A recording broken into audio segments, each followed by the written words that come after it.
Yield back. Gentleman from North Dakota is recognized. Thank you, Mr. Chairman. And I really appreciate you correcting the gaming thing about this is my coming out party, because we're asking you to do something, and we've had acrimonious, you and I have actually had acrimonious, but we're not here for a got you moment. We're just not on this.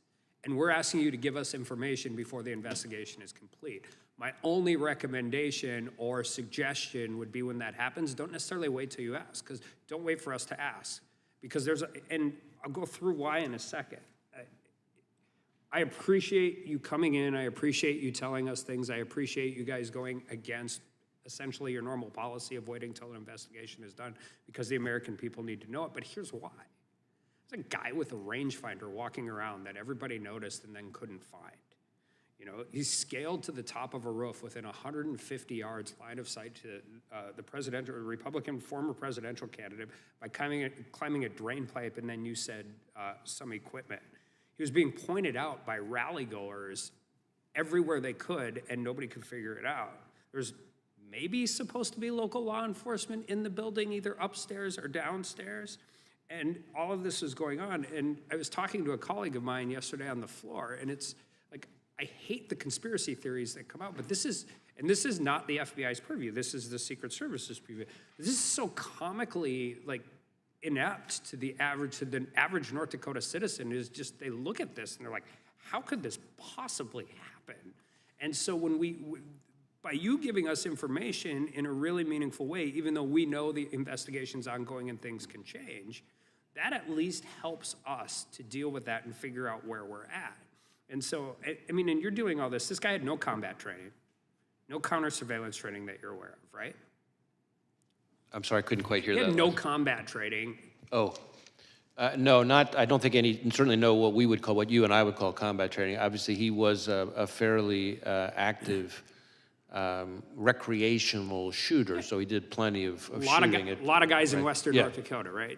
I mean, all of those different things. And somehow we came within under of an inch of a presidential candidate being shot and killed within 100 days out from an election. And when you look at it, so I just want to be really clear, because there is a lot of this. There is no evidence of another shooter, right? I mean, another shooter. Yeah. I mean, there's the counter sniper who took out the shooter. Well, but right. But you're talking about like another. Anybody else. And you're looking at his online and seeing all that, but there's no evidence he had any other accomplices on scene that day, correct? Correct. Not that we've seen yet, certainly. And you said, and Oversight's had a hearing, DHS had a hearing, we're having a hearing now. The Inspector General's going to investigate. We're probably announcing a bipartisan outside panel. But there's another investigation too, right? Because somebody has to clear the shooter. Like, even though it is a Secret Service officer deploying his, I mean, when an FBI agent kills somebody in the line of duty, what's the process? So we have what we call an agent-involved shooting, is I think what you're getting at. And we have a whole process. Usually get put on leave, paid leave, get a lawyer, depending on how it is, right? Some of those things depend, but we have, our inspection division does a shoot review of each time when there's one of these situations. And they sometimes have to coordinate with local prosecutors who are also doing some kind of review. But so yes, Secret Service would have a similar kind of process for the counter. I mean, because you have to actually establish one of the defenses to homicide. Just like, I mean, you don't do it in a court system the same way everybody else does, but you have to justify that shooting was justified. So when the FBI does that, do they conduct that all internally? Most of the time, yes. Every once in a while, there's a situation where the Inspector General gets involved. Do you know how the Secret Service does it? I don't. Okay. And I just think that's important, because when we're talking about how this works, and I don't think anybody is arguing it wasn't, anybody who's seen it knows what happens, but it's just knowing it and making sure that the process is handled correctly.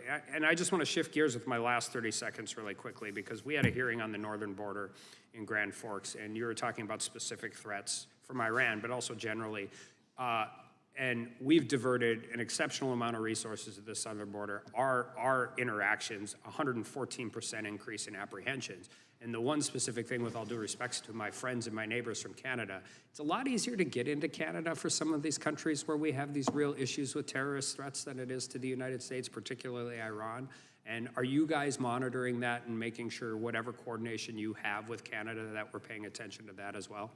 We have an excellent relationship, we, the FBI, with our Canadian counterparts, both RCMP, the Mounties, as some people euphemistically call them, and CSIS, my intelligence service counterparts.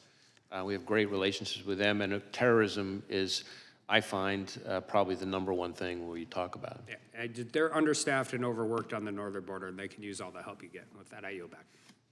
Gentleman yields back. Gentleman from Maryland.